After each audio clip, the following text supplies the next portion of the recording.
I'm Kim Webby and I live in Ruatoria. I'm heading out on State Highway 35, that iconic summer camping road trip. Except that half the highway has been smashed by Cyclone Gabrielle and 6 other weather events in the past 12 months. We're going as far as we can along State Highway 35. I think we can get all the way to Te Puia. We're going to stop at Ruatoria for the night, check out what's happening down there with the people, because I know they've been smashed pretty hard by the cyclone, but news reports have kind of been more around Gisborne, Hawke's Bay, and we haven't really heard much about what's going on with them.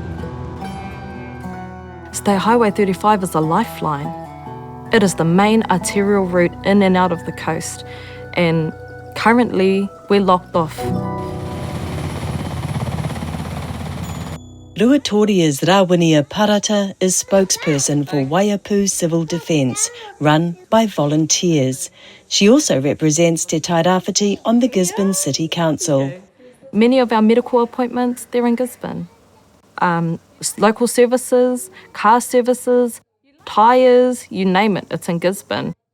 And what once was a 1.5 hour drive, then a 2 hour drive, is now a 6 hour drive.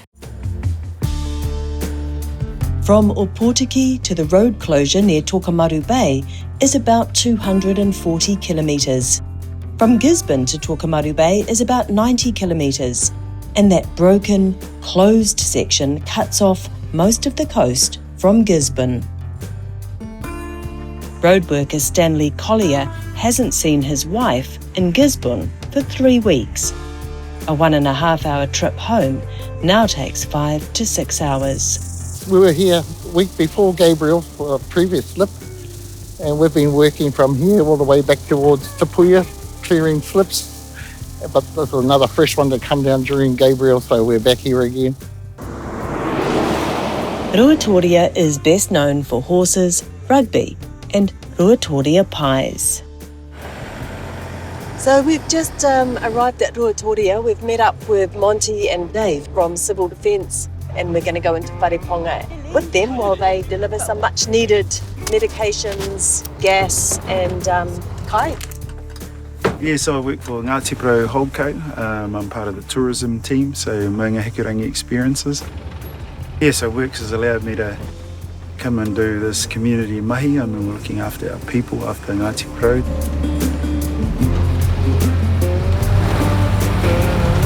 We have been in active civil defence for the last 20 days, and all of our volunteers have given 16 plus hours every single day for the last 20 days. We do not have people to sub us out. We do not take breaks. We are still going.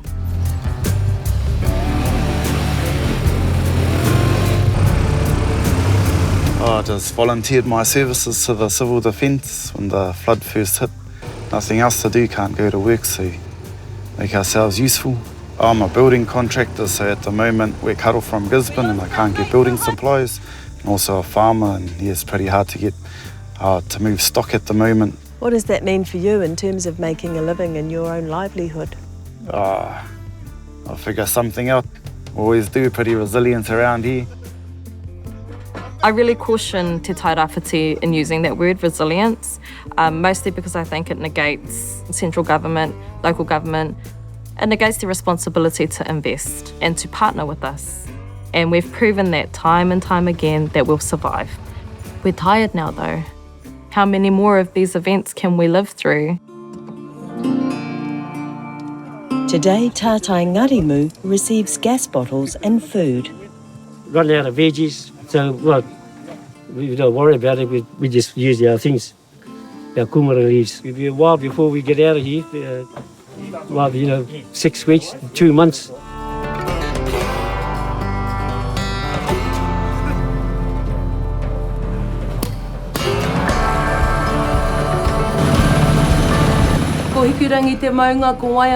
During Cyclone Gabrielle, Radio Ngāti Porou was an integral part of Waiapu Civil Defence's response. 4 staff broadcast non-stop for 48 hours. I said to them, we've got to be lifting spirits, keep, reassuring whanau. Imagine people sitting in their cars listening to the radio in the dark and all they can hear is the crunch of logs and river and rain. Yes, it's sort of being a friend and a whanaunga and making sure everyone knew that we cared. Morena na kope. Morena tia. Ruatoria Pies is a whanau success story, but since Gabrielle, they can now deliver their pies to only 5 out of 30 outlets. Pretty much lost just over half of our customers. That's because we deliver to the Gisborne district. Access is one of the most important parts of keeping this business running. They now bake just once a week and had to lay off 4 staff, which broke their hearts. You know, no one wants to do that. And we've made some full-on decisions, but we have to do that for our survival. And of course, Gabrielle is just the last in a string of floods and cyclones. Understandably, your energies drop, anxieties rise. You sort of sit back and think, well, what is the future? Ruatoria Pies, I mean, just the name is iconic. Would you consider moving?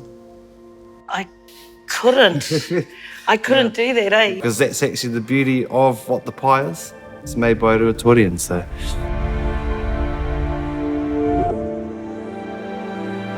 I can understand why some people would question our choice to live here. This whenua here is whenua that belonged to my tipuna, my ancestors. And my children are here in Ruatoria and they're learning their language and where they're from. And I feel strongest here. Good brother. And today there's a bright spot. Ruatoria Pies will get through to Tokomaru Bay for the first time in 3 weeks. Horiata Raihania has offered to take them, even if delivery is via a farm track. He tangata no iho ahau, to start facing, doing something good for the community.